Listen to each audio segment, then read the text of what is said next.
Yeah.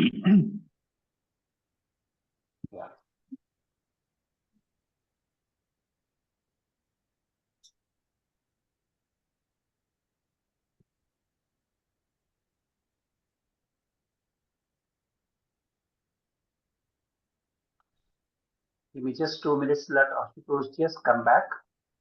Yes. Once he joins, we will start it. Yes, I'm here. Okay. Yeah. Good evening, friends. This is again Brain on Wednesdays. Dr. Rajkumar here, welcoming you on behalf of IPS Vadodara and Bombay Psychiatric Society on yet another session. This time, Dr. Nachiketa is going to deal on psychedelics in psychiatry. Dr. Ashutosh Shah, a practitioner at Bombay associated with the HN Hospital, is going to chair the session. Dr. Ashutosh, here on to you. So thank you very much to Brain on Wednesday team, Dr. Rajkumar, Dr. Malay, Dr. Bhaskar, and Bombay Psychiatric Society for asking me to chair this session. So without much ado, just a brief intro. I think psychedelics have been used for almost more than a century now. So it's not something new. And then there was an interest in psychedelics somewhere in the middle of 19th century, then a decline in 60s, 70s, and a resurgence again somewhere in 2010. So this is what I have gathered a snapshot. And so far, the efficacy is still questionable. Is it only due to the psychedelic or the combination of psychedelic with psychotherapy? What is the safety, long-term safety? So all this we need to understand, and Dr. Nachiketa should be able to throw light on this. And as you all know, Dr. Nachiketa is an experienced psychiatrist located in Navsari and an avid academician. So the floor is all yours, Dr. Nachiketa. We would love to hear what you have to say about psychedelics in psychiatry. Good evening, everyone. Am I audible and visible? Yes, Yeah. you know. Yeah. So, topic today is psychedelics. Actually, the problem is the topic is bit too vast to be covered in one section. However, I will try to give a brief overview of the whole topic. I'll be starting my screen share and presentation. Just a minute.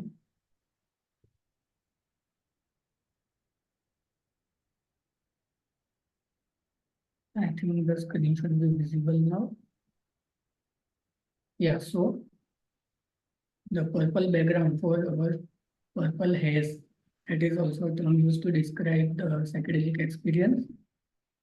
To provide a brief context, there are multiple different substances that are used as psychedelic agents. It can be ayahuasca, LSD, MDMA, ketamine, psilocybin, all from different sources.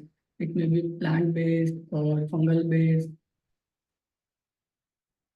Throughout the history, people have been using these mind-altering substances, and the evidence points that since before the 4000 BC, there have been evidences for the use of psilocybin and other psychedelic substances. Primarily, it was a ceremonial or shamanistic use in various different cultures, including Indian culture. By 1500, even Catholic texts refer to use, but then that was the era of witchcrafthood and when people were persecuted. In modern era, different people have isolated different psychedelic compounds. Albert Hoffman seemed to be doing much of the work on this, who invented two most known ones, LSD and psilocybin. Kelvin Stevens synthesized ketamine. Now I'll be coming to this very briefly. These are the dissociative agents, but sometimes covered under the psychedelics. Over a period of time, what happened is, especially since 65 to 70, there was a Sorry to interrupt you, sir. Hello. Sir, request you to, your voice is not clear. If you can come closer to the. Yeah, is it clear now? Yes, sir. This is much better. Yeah, okay. So between 65 to 70, somewhere the movement of criminalization of these drugs started. And in 71, UN had the Convention on Psychotropic Substances, which in a way made most of the psychedelics and other substances illegal or controlled substances. Based on that, US, UK, even India passed the law. Our NDPS Act of 85 was actually based on 71 Convention. There has been, I think, 3 or 4 amendments to that, but the act still stays in primary, largely the main form. How do these psychedelics alter perception and our emotions also? So very basic psychopharmacology. Effect-wise, they are considered classic, dissociative, or empathogens. The dissociative ones primarily being ketamine and the related agents. Chemically, there are 3 main groups. One is tryptamine, which are structurally similar to serotonin. Desmethyl tryptamine is one of the prototype of that. LSD belongs to the class of ergolines. It's a prototype of ergoline type of psychedelics. And mescaline represents phenethylamines in this whole classification. There are also other types of molecules, but sometimes they are referred to as hallucinogens or psychotomimetics. Okay, so this slide would in a way. There are various different doses that are used. Microdosing to high doses. Studies actually uses higher doses than recreational doses. And the action that we commonly see is binding to serotonergic receptor 5-HT2A that produces excess serotonin, and essentially monoamine hypothesis revisited. However, this is a bit too simplistic.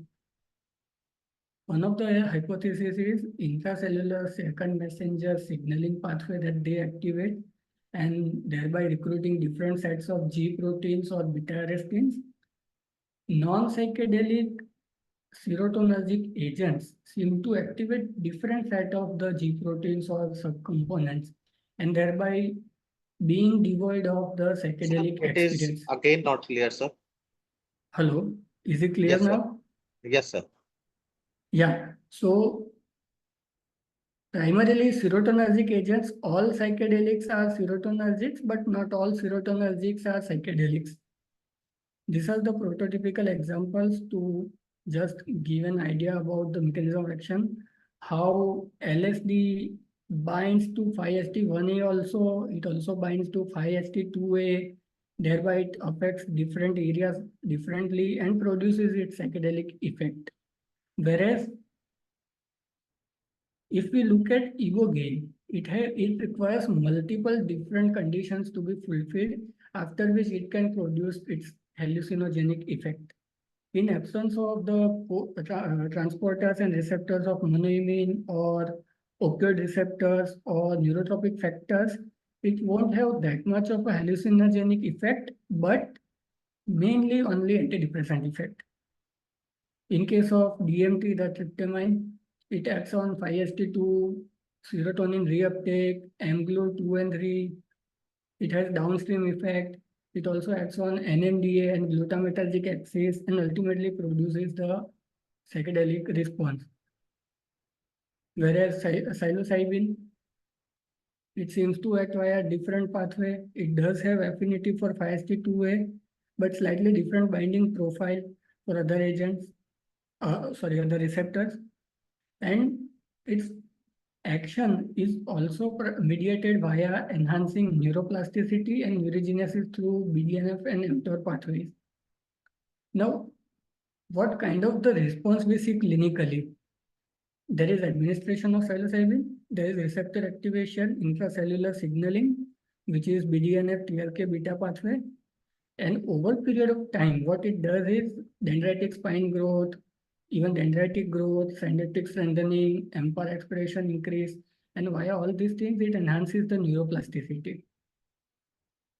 And the subjective experience, all human experience and the reviews suggest that no two psychedelics elicit exact same pattern of subjective effect as well, not only the pharmacodynamic ones. As mentioned before, different kind of co-receptor activation, the way we saw in case of ibogaine, can produce different effects. Thereby, they lead to different brain states. Now, these are mainly studied in neuroimaging. In human studies, acute actions are accompanied by increased in functional connectivity of certain regions and reduced connectivity of certain regions. The experience subjectively is reported that it leads to intense emotional or mystical experience.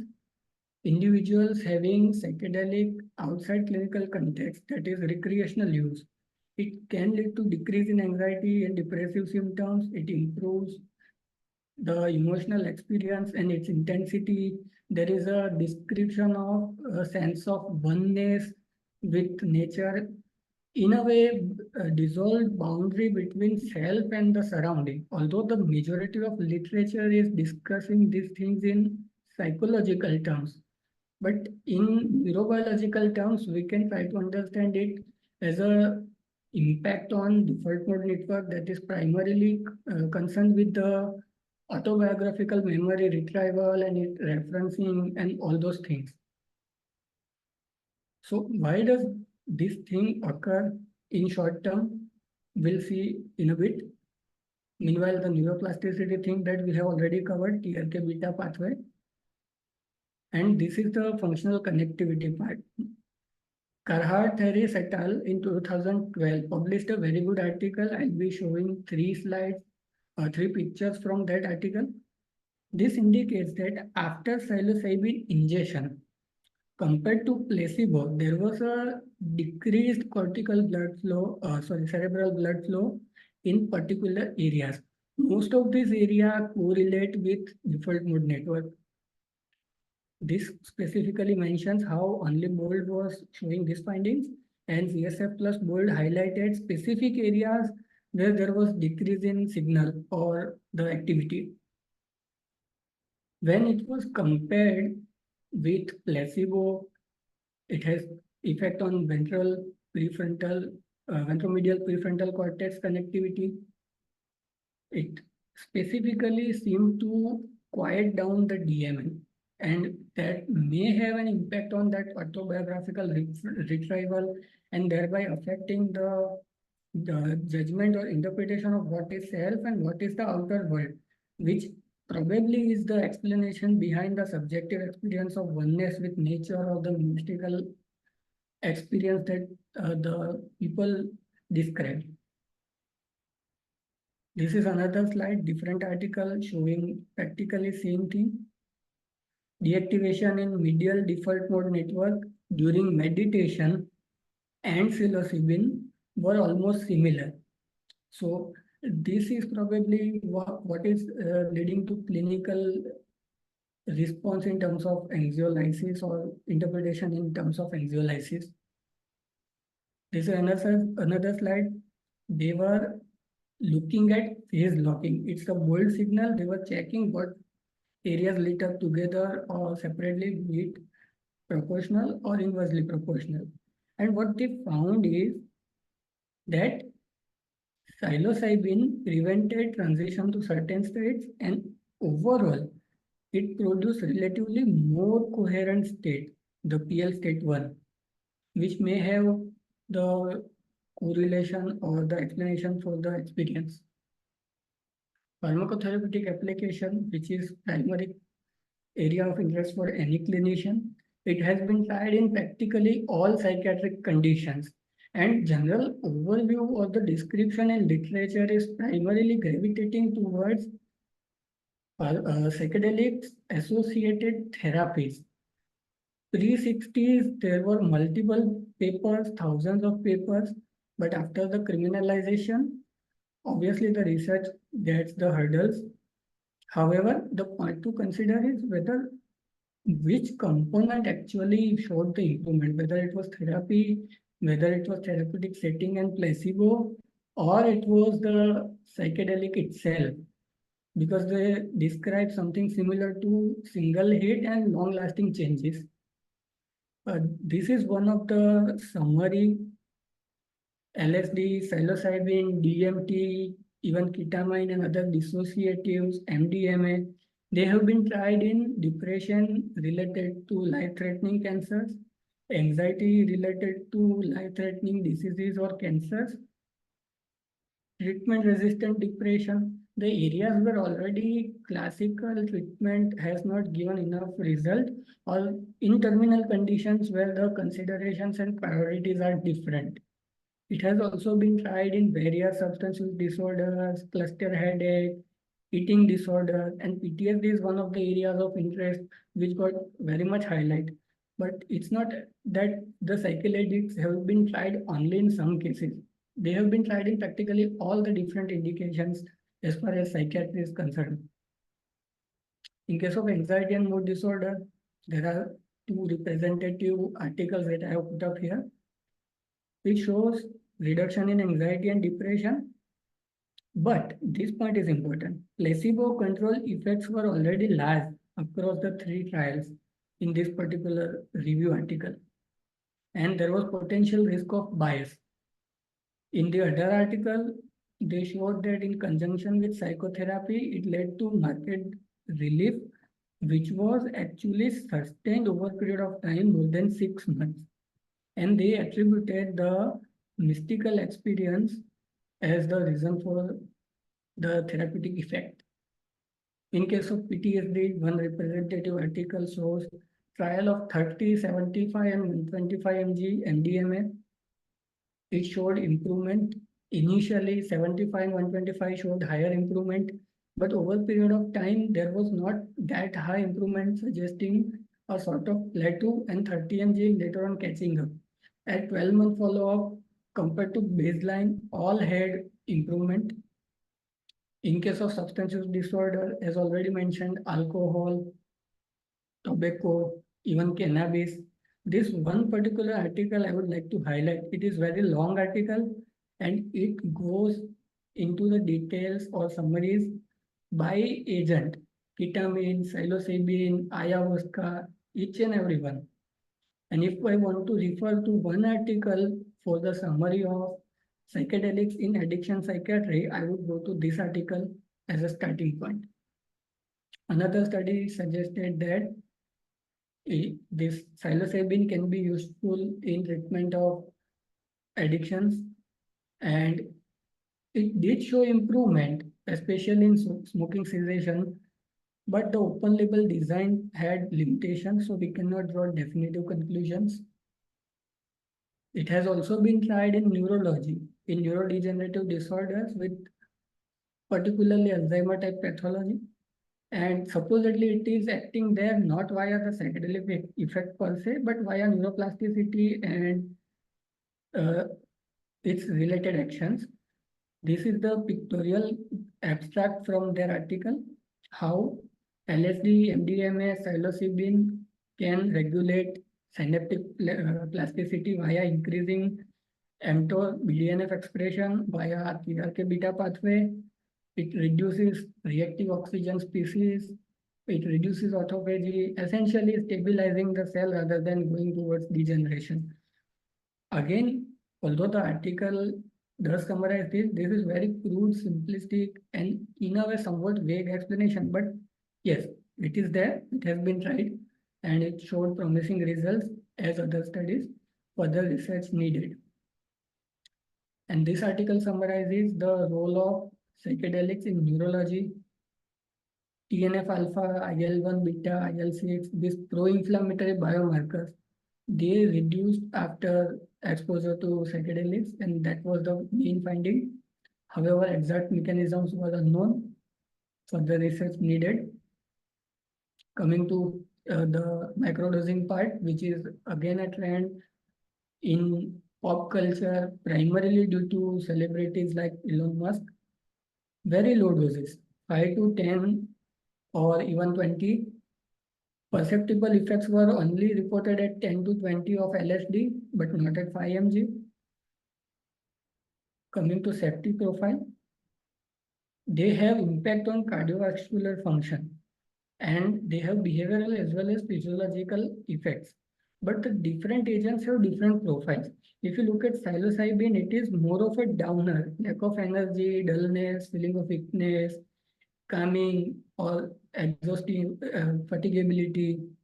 Other physical effects being lack of concentration, loss of appetite, excessive need for sleep.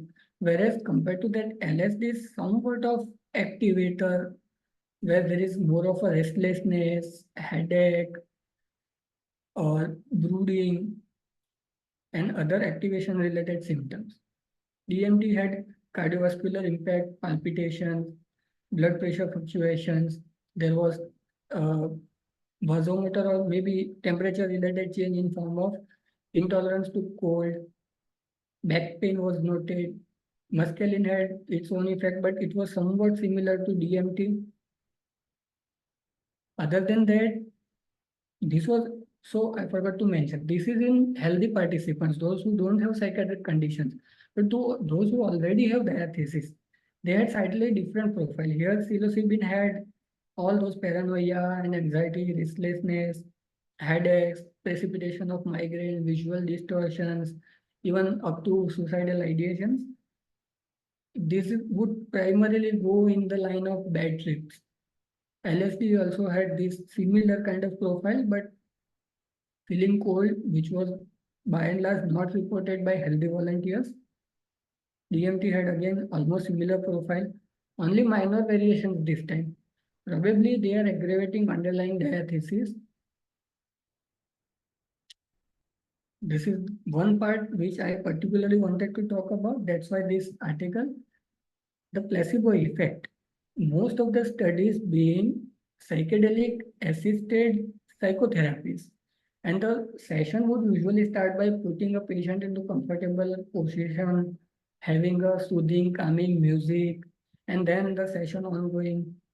So it is very, very hard to differentiate whether the effect was achieved due to the exposure to psychedelic or the setting or the therapy component. This another article specifically mentions the importance of context, that is the surrounding and the environment, which is ultimately the whole process of the ritual elicits placebo response, and that placebo response has significant effect size to make it difficult to separate out the effect of single dose psychedelic versus placebo. In brief, the legal status in India, as we talked about NDPS and its policy implication, we are aware of the recent news. Schedule X and NDPS is ongoing battle for us also. Elsewhere, in 2020, Oregon decriminalized the use of psilocybin for therapeutic purposes via Measure 109, where people of consenting age, 21 years and older, can go to the licensed centers and avail the facility for psilocybin. Australia in July 2023 shifted the psilocybin and MDMA to Schedule 8. That is, psychiatrists can prescribe psilocybin or MDMA for PTSD or treatment-resistant depression. Hopefully, we will see more such legal measures in our country and other parts of world. Then we can get better idea, more research opportunities, and probably more clinical utility without the legal hassle. Australia or somewhere there is a project ongoing named MAPS, MDMA assisted psychotherapy related program. Probably given the fact that it is decriminalized in Oregon and Australia, I would expect most of the literature to come from this area. If it gets that kind of status in India, we can have more research on Indian population. Thanks. I'll be stopping my screen share. Thank you, Dr. Nachiketa, for that quick but comprehensive overview of psychedelics. So you started off by showing that psychedelics were in use right from BC time, 4000 BC, and then a resurgence in the beginning of the early 20th century. And then classification of psychedelics as classic, dissociative, or empathogens. And different psychedelics have different target receptors and pathways, but by and large, they bind to the 5-HT2A as partial agonists, some with the 5-HT1A as an agonist. And they also enhance neuroplasticity through different mechanisms. And there are different kinds of psychedelics: LSD, psilocybin, DMT, ketamine, MDMA, ayahuasca, used so far experimentally in depressive disorders, anxiety disorders, substance use disorders, various other psychiatric disorders like eating disorders, and also with PTSD. But so far, the biggest drawbacks which you have pointed out is that there were many studies where the placebo effect was large. There was a risk of bias. There was also an open label design. And sometimes it's not easy to tease out whether it's the active molecule working, the circumstances, the setup, or the therapy. And you did mention if there's a one go-to article, that's the Frontier Psychiatry 2023, Psychedelics Past, Present, and Future. So that's a useful take-home article, actually. And then different psychedelics have different side effect profiles. For example, psilocybin is a downer or creates dullness in healthy volunteers, and LSD creates restlessness. But there is a different side effect profile in patients suffering from psychiatric disorders. So this was a very comprehensive overview. Of course, the legal statuses with Australia and Oregon leading by decriminalizing, at least for PTSD, LSD, and the floor is open for questions. So excellent presentation. Thank you so much for that. Reading the first question, Dr. Priya has asked, does 5-HT2A receptor is mainly associated with it? So I presume Dr. Priya is trying to question, is the serotonin type 2A receptor the main one involved in psychedelics, or there are others? Maybe you can re-revise what you had shown on the slide. So traditionally, the most of the literature has focused on neurotransmitters. And one common point that ties all heterogeneous groups of molecules is 5-HT2A. We can draw parallels with SSRIs. In SSRI, we have clubbed different molecules with different mechanisms under one heading that all these block serotonin reuptake. Similarly, common point here was 5-HT2A agonism.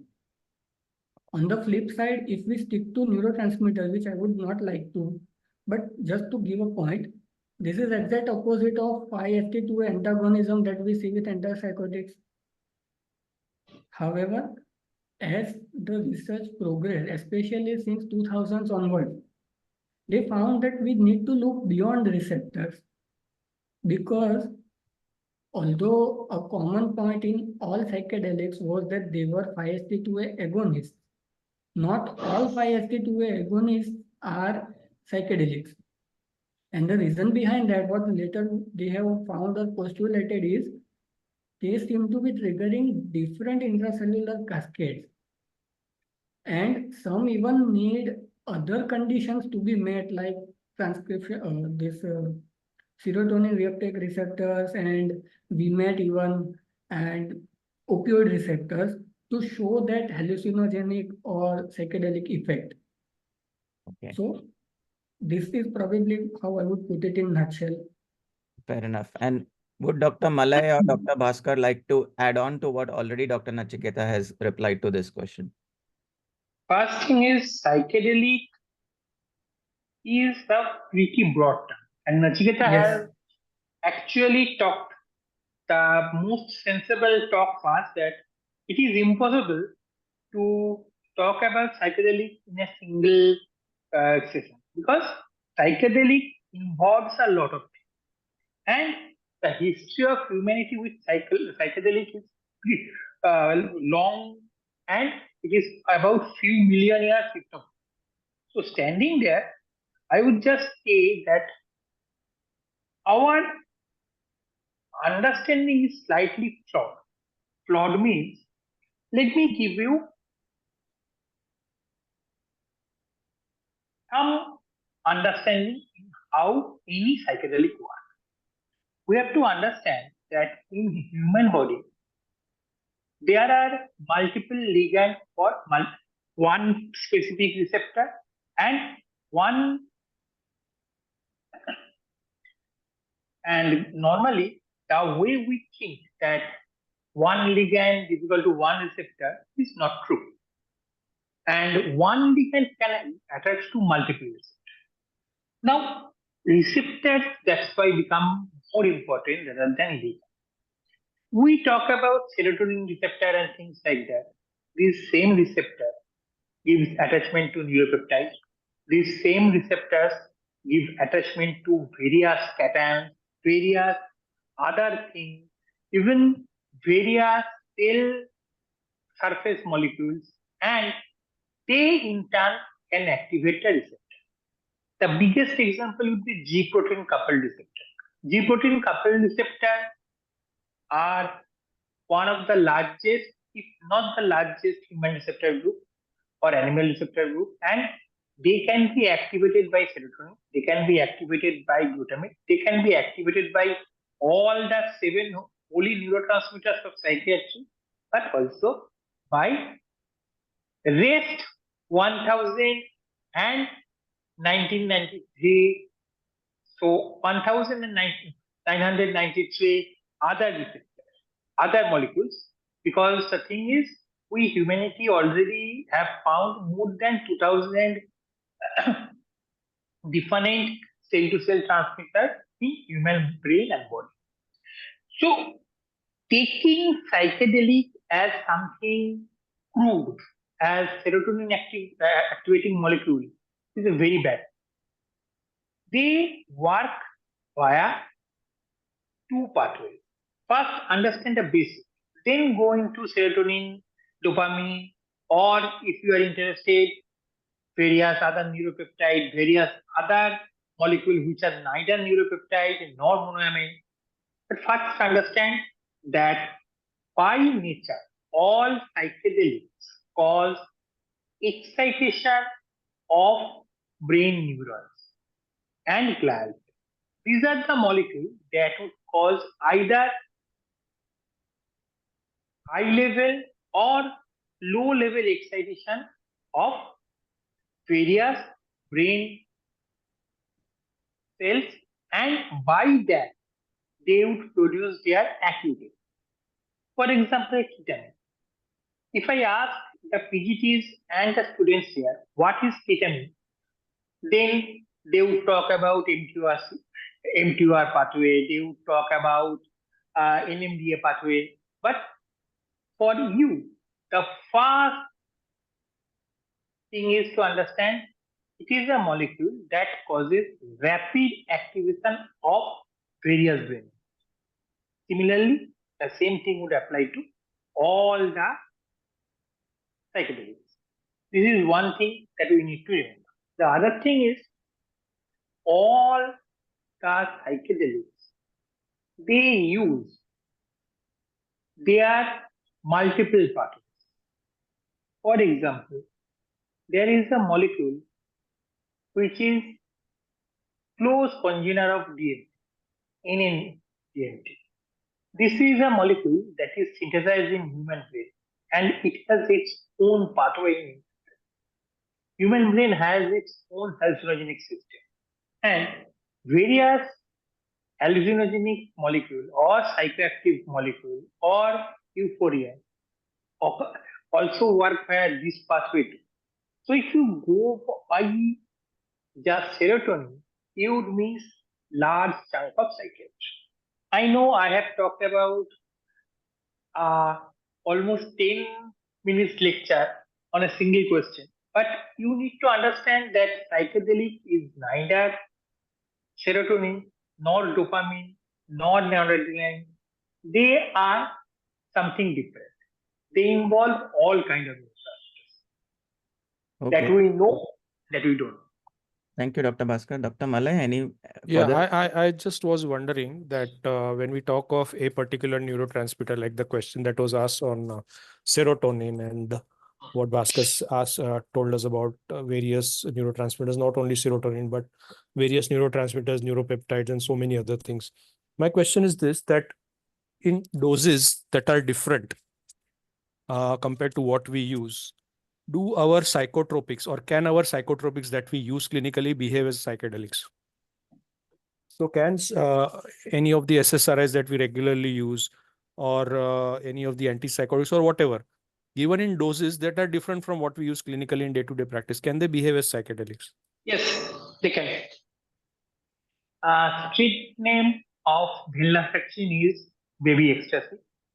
The dose is, remember, our maximum dose is 375.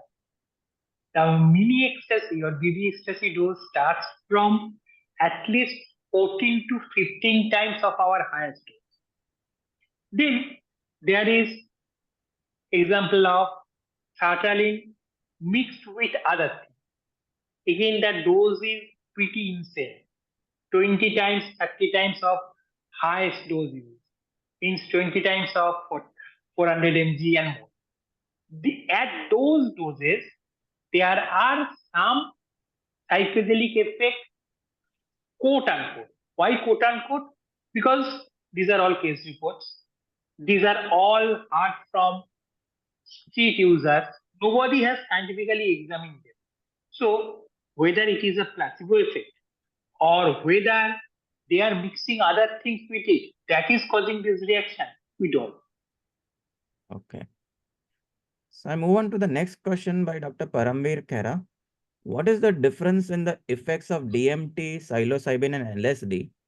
And is there any difference in their application in brain disorders? Dr. Nachiketa? Yeah, so my answer may not be satisfactory, but the thing is, if I would like have a time to reflect in 2 lines, while I was making this presentation, even the literature itself felt very disjointed. It's like I was not looking at apples, but I was looking at fruit basket. So there is one thing. Okay, all different things are put together in one umbrella, which makes it difficult to separate out. It would have been better if we had 3 different classes for, let's say, LSD and its related ergotamines or tryptamines or the phenylamines. Then I would have a bit clearer idea. However, the side effect slide that I showed in healthy volunteers and the other, that can be a reference point to compare the different effect profile of broadly 3 different classes.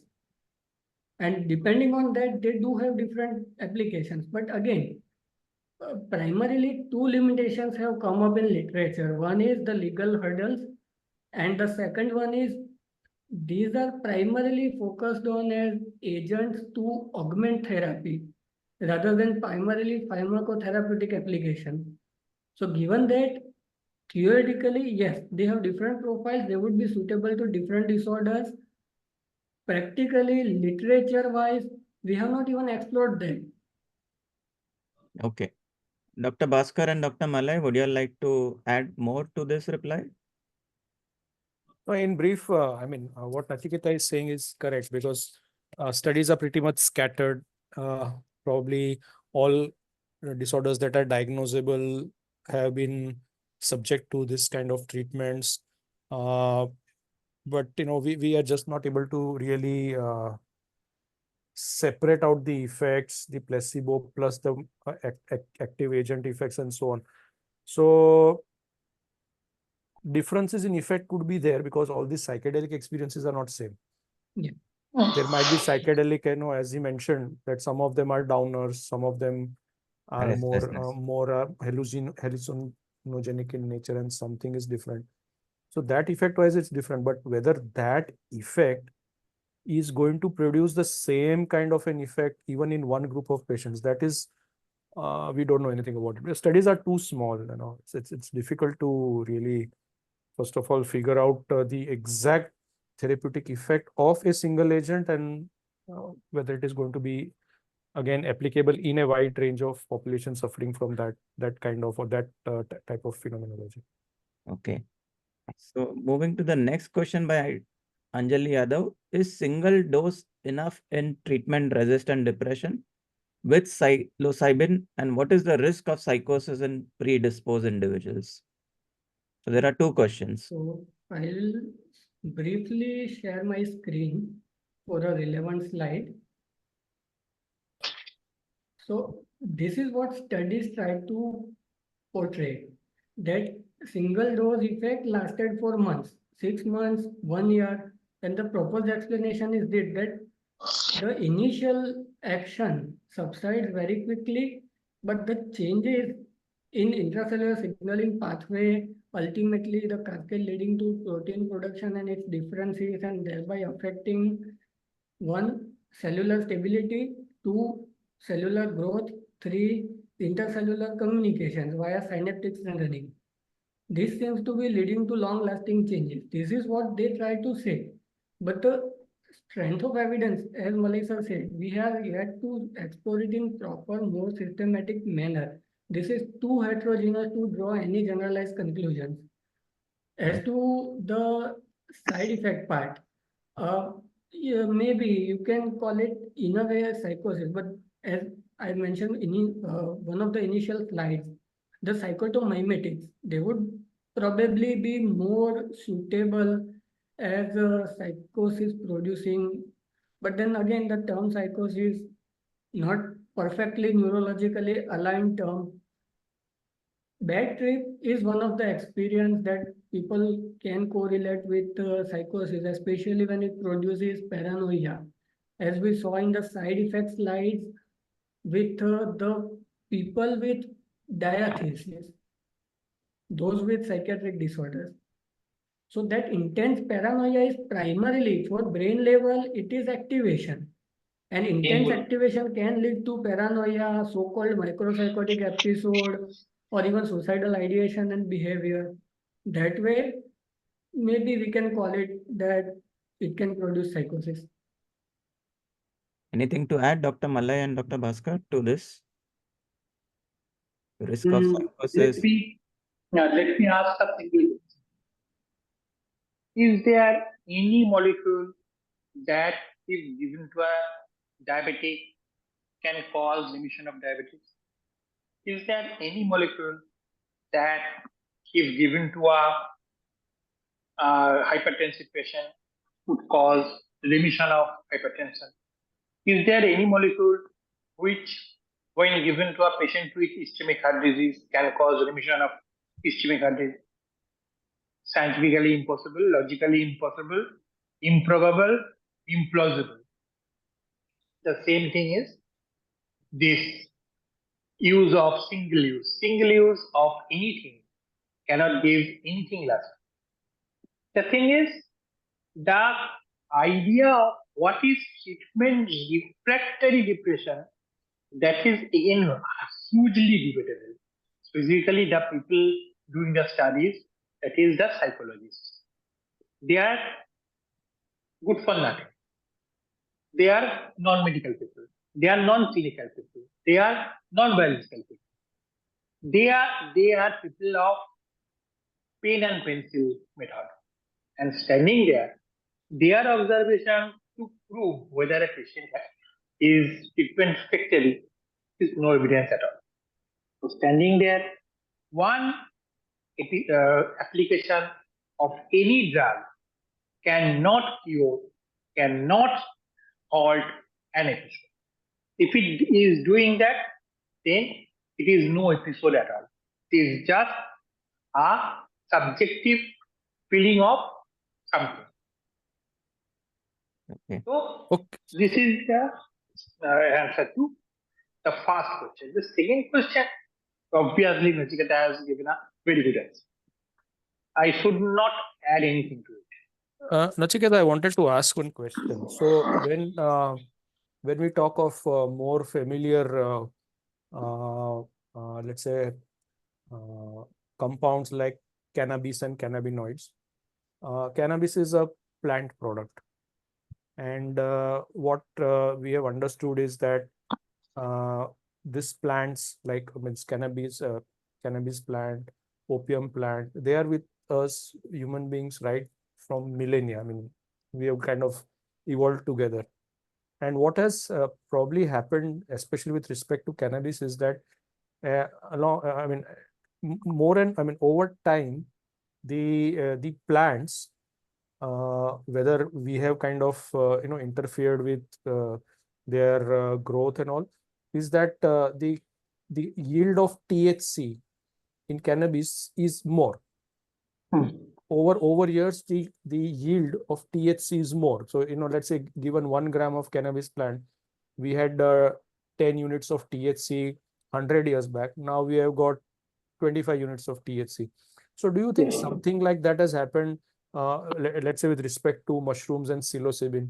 See, LSD, DMT, they are synthetic compounds, but psilocybin, ayahuasca, and all those, they are plant products. So whether evolution has kind of made this mischief in the same way as it has done with cannabis, so that now the plant alkaloids have become more potent than what they were before, let's say 50 years or 100 years back. So why I'm asking this question is that when somebody asks a question that in us, in an individual with diathesis or vulnerability or susceptible, whatever you want to call it, if an agent is going to cause something, is it more probable now in the 21st century compared to, let's say, 100 years back? Is there any information on that? So while researching for this presentation, I did not come across this specific information, but I would try to convey my logic and my understanding. So many of the times what happens is these different plant alkaloids are in a way their defense system. So let's say different animals evolve and insects evolve to counter that.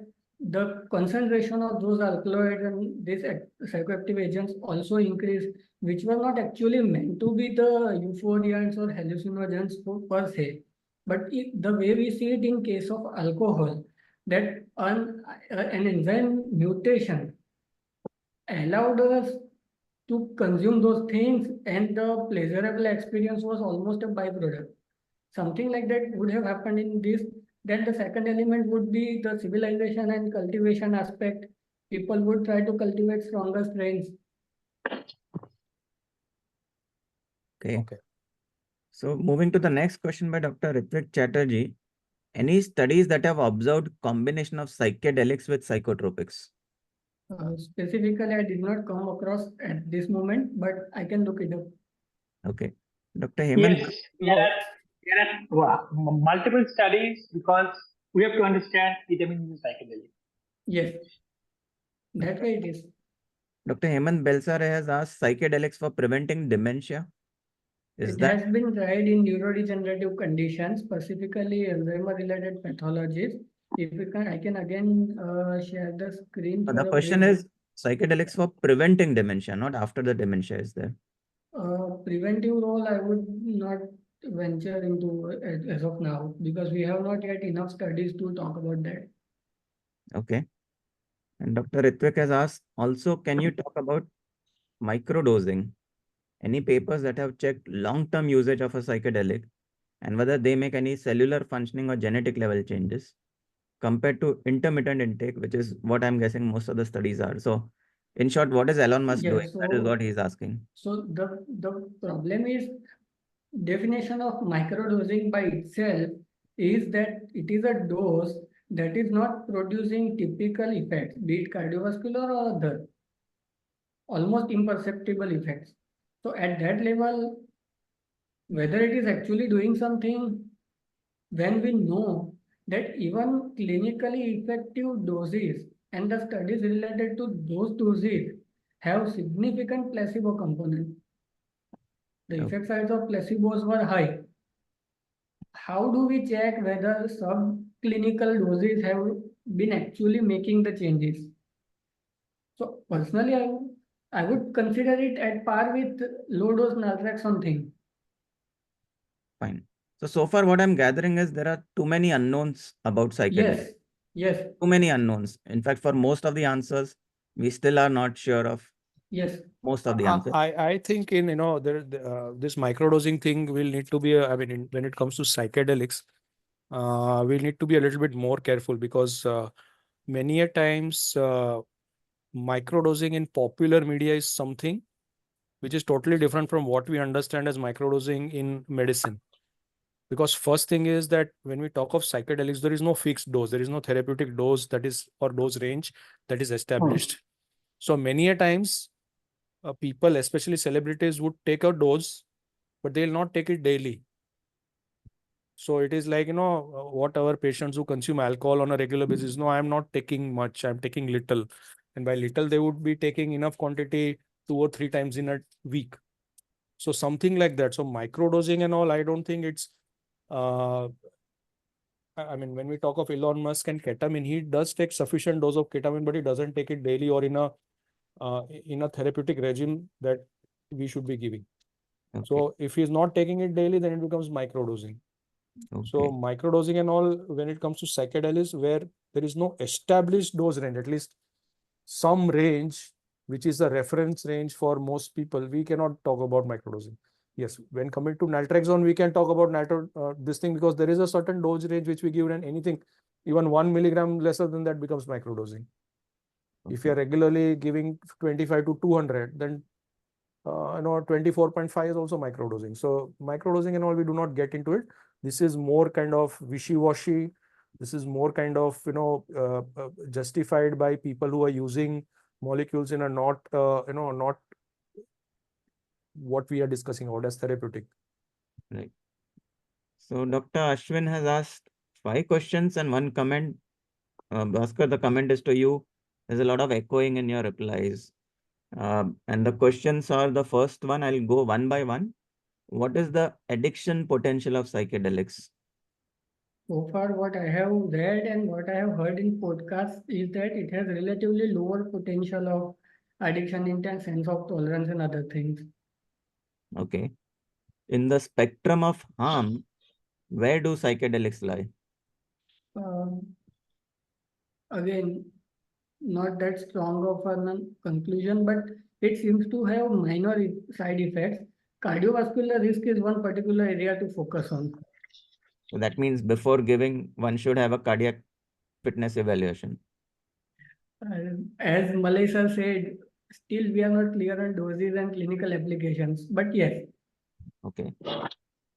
Is the psychedelic experience essential for the effect of psychedelics? If yes, then what is the role of psychotherapy? If no, then what is the role of psychotherapy? So I think he's trying to tease out what is working. Who had asked this question? Ashwin Mahan. Yeah. Yes. I think so. Excellent question. So Excellent question. what is the answer? So The answer is Nachiketas. It is Nachiketas. So one thing is, I think the setting matters almost as much as the process or the content of therapy itself, number one. Number two, we are talking of biology. I am not quite convinced that the psychedelic molecules per se are essential for the effect. Let's say we would have to have a head-to-head trial with something like cannabis assisted therapy versus MDMA assisted therapy. There has been trials with methylphenidate as active control, but those are slightly different settings, not the medication assisted therapy. All in all, bottom line from what I have read is that patient got better. Nobody is bothered about how. Yes. No, the problem is this, that just a few days back, the news is that the US FDA has not allowed or not given approval for MDMA assisted therapies for PTSD. And even before that, I think one of the psychedelics assisted psychotherapy was again not kind of being considered for approval. The issue is the same thing, that is the psychedelic experience essential? And the answer seems to be no. Okay, it is not essential, because if there is a therapeutic effect which is coming from a certain molecule, okay, then it has to come without the psychedelic effect. The psychedelic effect is a kind of, let's say, contamination response. Okay, it's the same thing like when we are treating a patient, let's say with antipsychotics, his psychosis improves, but somebody gets movement disorders. It is probably something like that. So first thing is that the psychedelic effect doesn't seem to be the important component or an essential component of psychedelic therapy. And the same thing is ketamine. When we are giving ketamine, in some patients, the dissociation may come, but in most of them, it doesn't come. Okay. Right? That is one. Second thing is, and that's why I asked the question to Bhaskar, rather it was open and he answered, that when we are using SSRIs, okay, and when we give very high doses, you can have a psychedelic experience. But in the doses that we are using in a lower dose, in a different dose, we are getting therapeutic responses. Yes. So we are not waiting for the psychedelic effect to come. Okay. So psychedelic effect doesn't seem to be necessary or essential for treatment. What is the role of psychotherapy? Again, there has been a big debate. Okay. And that debate is also quite, a lot of play with words and all. When somebody is having a psychedelic experience, okay, and then it is said that you sit with the patient and kind of analyze the experience, and that becomes integrative and that is therapeutic. What is the final this thing is that something like that is the biggest placebo. So you will never be able to differentiate what has happened because of one thing or the other and how both the things are working. So the current understanding of psychedelic assisted therapy or other psychotherapy assisted psychedelic, whatever you want to say, is that there is no role of psychotherapy. In fact, the only thing that the psychotherapist or the person who is around has to do is just be with the patient. That's all. It is like an observation that let's say you're giving something, it is happening in my presence, nothing untoward happens. That's about it. It's again the same thing like ketamine. You don't require a psychologist or a therapist to sit with that patient. The effect comes because of the dose that is given and the way it works. It's not a universal thing. It may not work also. You give 10 ketamines, nothing may happen. But in a patient where it works because ketamine's action is better known than any of the other psychedelics. At least that is what we are able to do. So the psychedelic experience is not supposed to be essential or important. The psychotherapist is not important. And that is why the US FDA is not giving, we are not going to do anything until you sort these things out. Yes. Okay. If you are using an agent, let us assume that this agent is 100% effective and we'll work towards that. So in any study, that is going to be your primary objective. It is not a psychedelic experience. It is not the therapy. They are all secondary objectives. And in a study, unless the primary objective meets the proper level of significance and therapeutic effect, it is not going to be considered as effective at all. Yes. So people, when they have used in ancient times psychedelics, they used it for the experience. They didn't use it for the therapeutic effect. And if the shamans have used psychedelics for therapy, they were observers. That, it doesn't become too much and it doesn't cause activation and the patient starts running helter-skelter, causing a problem. So this is what the thing is. We want to understand psychedelics, we have to understand it differently from what it was 50 years or 60 years back. Yes, sorry for the long one. Yeah. So, yes, Dr. Bhaskar, go ahead. No. I just saying this is a long one, it is appropriate. Because if anyone is going to answer it clearly, it would take time. So the fourth question is, how will you differentiate between psychedelics and other dissociation agents like ketamine? So I assume that how will you differentiate? They're all same. All same. They are all the same. Only the kind of experience that one is supposed to get will probably differ. Okay. And final question is, if they are effective, why only use them in so-called treatment-resistant cases? So can we not use it on day one itself rather than waiting for the patient to not respond? It is like vitamin thing. Okay. So basically, one of the point is, as Malay sir said, the primary objective and whether, let's say we have tried and tested molecules, would we get approval for studies to use it in treatment now patient?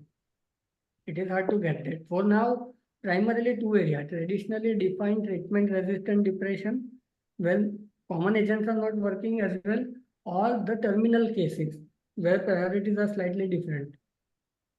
Okay. And Mahesh has asked, are we going to use all addictive substances for treatment purpose?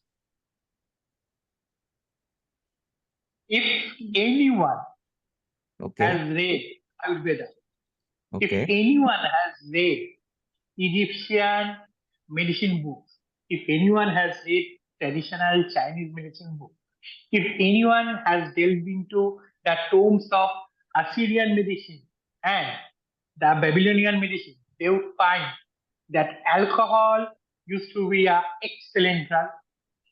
Poppy juice, or rather opium was nectar of God, a mixture of cannabis, alcohol, and poppy used to be given to a lot of patients for a lot of reasons. So all these drugs that are banned today, that are called drugs, were medicinal substances before. Now they are trying to bring them back to medicine. But like every other pharmaceutical agent, we should have sufficient respect for the harmful potential. We should have sufficient caution to not harm the patient by their use. Rather than we should try to enhance the patient's life. And lastly, we should know enough in areas where to give and where not to give. If we manage to do these things, then all the drugs against which America has foolishly fought could be used in various settings, various medical settings. Okay. So I'm seeing Dr. Paramveer has raised his hand, but I don't know how to unmute. So if the organizers can help unmute and maybe he wants to speak something.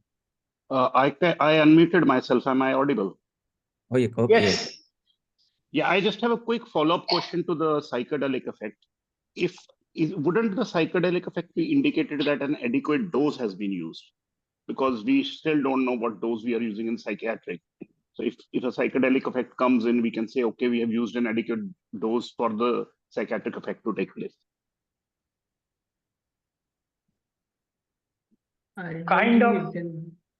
It may not really be proportional, because if we are relying on that, the psychedelic effect may come at different doses for different individuals, and there will be again not the same kind of a response. So when we are using ketamine, for example, we are using a dose milligram per kg in that dose range. Now in that dose range, some few people may get a dissociative effect. Most people do not get a dissociative effect. So if that person gets a dissociation, doesn't mean the ketamine is effective, because that same patient over a period of time, let's say the next 3-4 treatments, may not have any kind of a therapeutic effect. So I think relying on only the psychedelic effect will not be clinically meaningful. Okay. This is what I understand from our experience of ketamine, because the closest reference point that we can use to understand is ketamine. Ketamine is in use for years now, and all of us have got enough. Even if we are not using ketamine so much, we still know and we discuss our experience with one another, and we see patients who have taken ketamine therapies and then come to us because they have not responded. So the effects of this kind are not indicative of a therapeutic effect, is my clinical hunch. Because in a patient, if we have not selected properly for ketamine, there is, let's say, treatment resistant depression, suicidality and all. But if that patient has got borderline personality traits, so to say, dissociation comes very easily. But the long-term effect of ketamine for which we are using is not there. So there is no proportion or anything like that. And I will not really go by this kind of effects. I am going to, as I said, look at the primary this thing. Okay. So Mukesh Batra has asked, do all psychedelics decrease seizure threshold? Dr. Nachiketa? Yeah, I think it has more to do with the activation. Okay. So we are not talking of doses on the potential to cause high activation versus low activation, but I'll answer it from toxicological point of view. Most of the times, poisons, fatal overdoses, these do lead to seizures. So given the sufficient high dose, anything can cause seizure if we go by that. Okay. Then Man Ke Rog Man Ki Baatein has asked, what if we avoid infinite complex mechanism of action of these molecules and primarily focus on clinical data of these in different disorders? Will this make efforts more fruitful? So what I understand he's trying to ask is, we don't bother how they are acting. We just see clinically where they are acting and just start using it left, right, and center. We will be shifted back to 60s, era of serendipitous discoveries, where we were using molecules just by clinical experience and sort of a trial and error. It may not We be won't be ethical able. also, Yes, those or issues are safe. also there. Yes. Plus, we won't have any guideline or clinical guidance to go by in selecting the molecules, which one to give to whom, and more importantly, when not to give. Okay. Dr. Ashwin has asked, if single dose of psychedelic can lead to long-lasting changes, then how is it different from other so-called addicting substances? I think Bhaskar has answered this, that if it is going to be just one shot and It's a myth. something, It doesn't do it that. doesn't work that way. Yeah. Fine. So Dr. Hemant Balsare has left a compliment before he had to leave, and then Man Ke Rog and Man Ki Batein has again asked, will time come when we will prescribe alcohol to a patient as boundaries are getting blurred? I think for methanol poisoning, it is definitely yes, but for others, I don't know. Let me give you a history lesson. Actually, absinthe is my favorite drink. Let me be very clear about it. Now, in history of absinthe, in 16th and 17th century, absinthe was used as anesthetic, a molecule for gut cleansing, a molecule for making fever go, a molecule for seizure, and it was fabulously effective in seizure.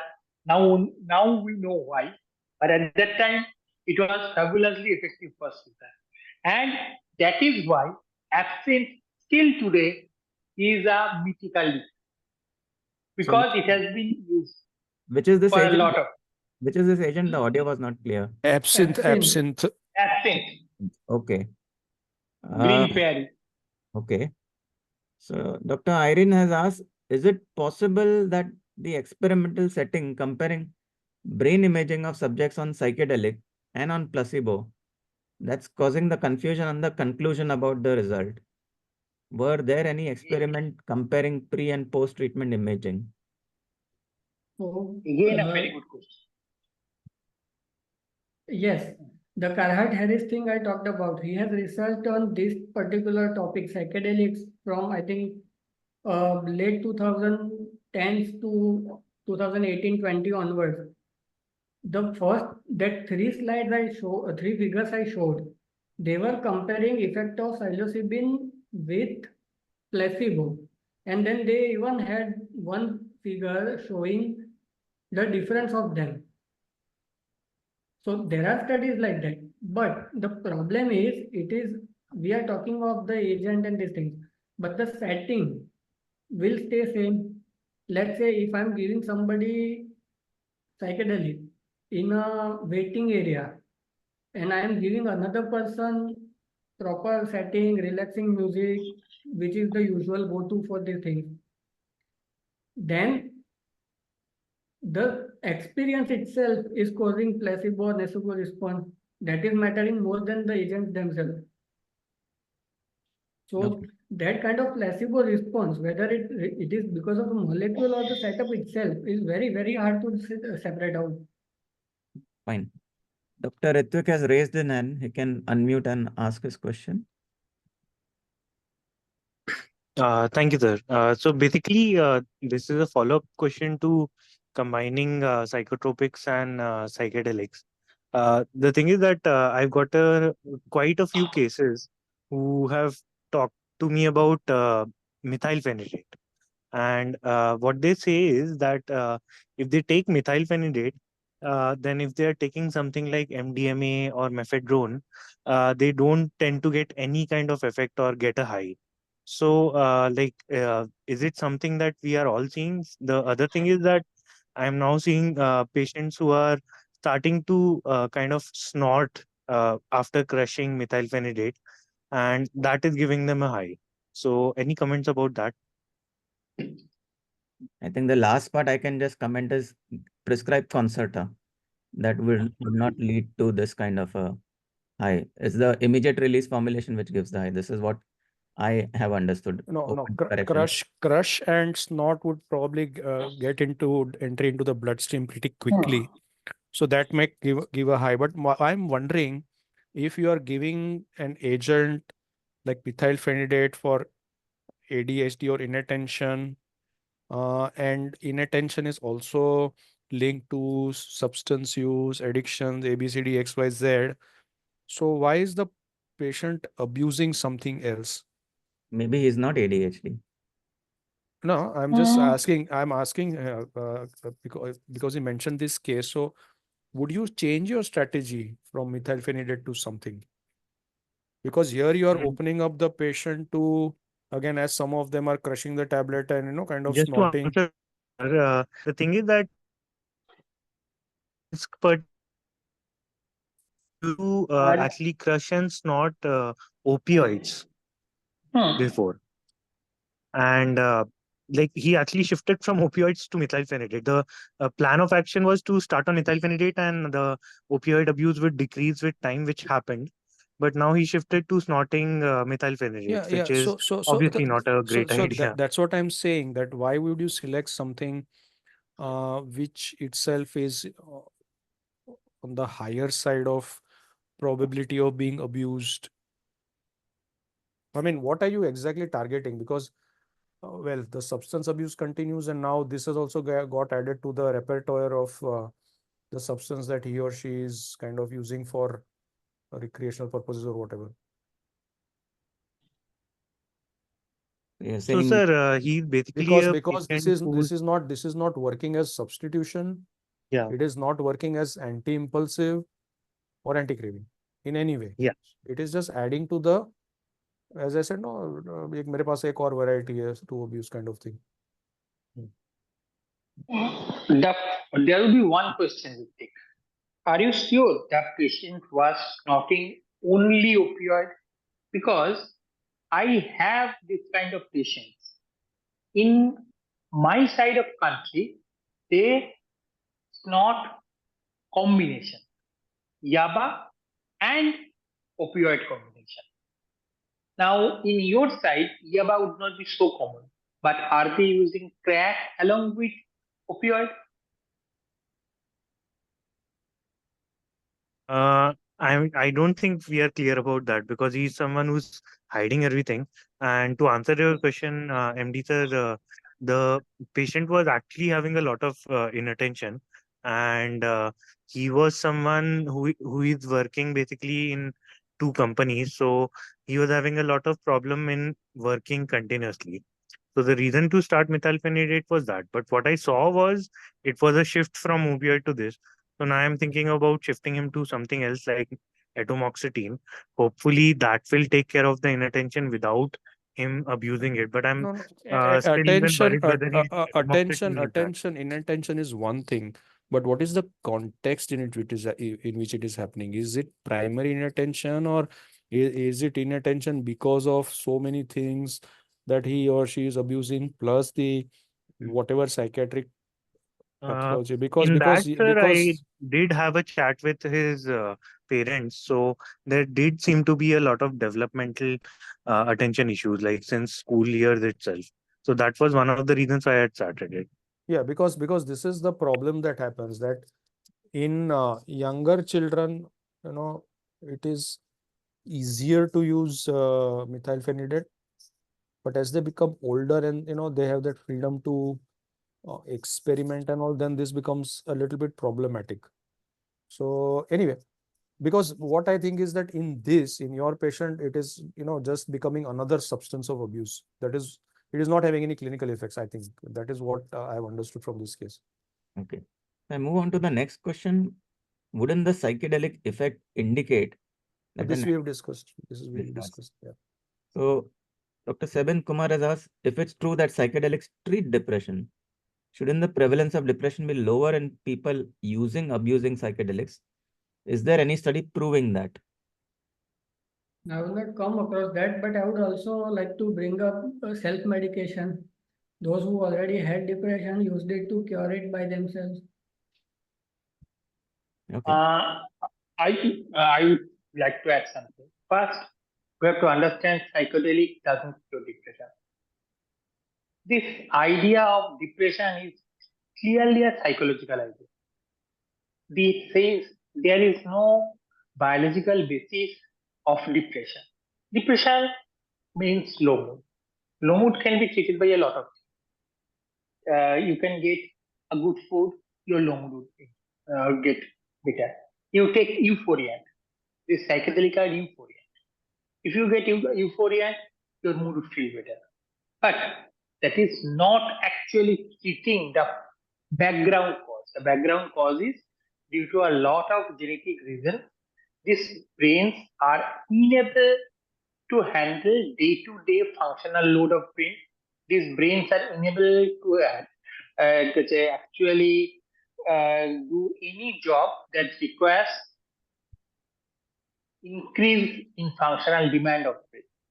So that is where we need some drugs that would work. Psychedelics, by definition, cannot do that job. Okay. If you use this continuously, they would just develop tachyphylaxis. Human being would stop responding to that. So first, we have to understand that psychedelics do not treat depression. They just treat, or rather, they just reverse load. This is an important distinction that we need to. They are euphorians. They are not drugs which increases brain's functional capacity. Dr. Ashwin has just made a comment that combining psychedelics and psychotropics, psychedelics are psychotropics. It's like combining two medications. And again, a compliment that it's great learning, but the person has to leave. And the last question is from Samsung Note. Does buprenorphine also have a repurpose potential like ketamine for diffusing suicide crisis? Yes. So in one word answer is yes. So to wrap up, yes, there is potential, but there are lots and lots of lacunae with regards to how it works, what actually works, what is the long-term safety. And as things stand today, Dr. Nachiketa, would you give a psychedelic to your patient in your clinic as things stand today? No. And why? Because number one, clinical practice is not just governed by scientific evidence. We have to take into consideration legal and other aspects. Secondly, if I'm not sure of something, whether it will do something or not, how will it do it, at what doses, I would be at loss. So chiefly scientific, legal, I mean, if we just place it. Scientific point of view wise, we don't have a firm ground to stand on as of now. It is just trial and error or experimental. Okay. So I would not go into that as of now, before at least exhausting all other avenues. Okay. And for you, Dr. Bhaskar and Dr. Malay, would you all use, as things stand today, a psychedelic in your practice, clinical practice? Problem is ketamine is a psychedelic. Ketamine, yes. Others, no. At the moment, no. And indication? Ketamine is yes. Others, Yeah. same. Yeah. An indication for ketamine use would be just acute suicidal risk? Yeah, mainly. For ketamine use would be number one. I use ketamine for acute suicidal reduction. Then there is a use which is making patients functional faster. There is a group of patients, specifically the IT people, who want to go back to work pretty fast. So in them, I have started using ketamine along with antidepressant, and the ketamine dose is initial 2 weeks to 4 weeks, and then we stop the dose and only antidepressants goes on. This actually hastens the functional recovery. This doesn't change any disease course. This doesn't change any kind of prognosis. This just gives them a boost to join their duty. For example, if I give corollary, in typhoid, we are giving antibiotic to bring down the fever and make the person functional faster. That's it. So why not use ECT, Dr. Bhaskar, then? It's legally allowed. And why use something which is a legal loophole or a gray area or potential a problem? Because Talking of rapid response. ECT can give rapid response. ECT can give a lot of social problems. ECT is many a time overkill. In catatonia, if I get chance, I would not hesitate to give it. For a person who has severe depression, in whom I would be not really thinking ECT as fast treatment. Because there are so many drugs. If I don't give ketamine, the patient is just feeling low, and that means retarded depression. I can even give methylphenidate. There are lots and lots of options. In comparison, ECT would not be my first choice in patients of depression, but for catatonia, first choice. That is the choice. Okay. So it was an interesting session. Thank you, the speaker, Dr. Nachiketa, and both Dr. Malai Dave and Dr. Bhaskar Mukherjee to have this kind of an interesting discussion. And back to you, Dr. Rajkumar, sir. Thank you, Dr. Ashutosh. Thank you, Dr. Nachiketa. An exhaustive review of the literature as well as the advantages and openings in the psychedelics. Thanks, Dr. Bhaskar and Dr. Malai, for your inputs. And thank you all who chipped in. Good evening or good night, rather. Have a nice night. We'll catch back again with you after a fortnight on the 28th with yet another interesting topic. Till then, good night. Good night, everyone. Bye-bye.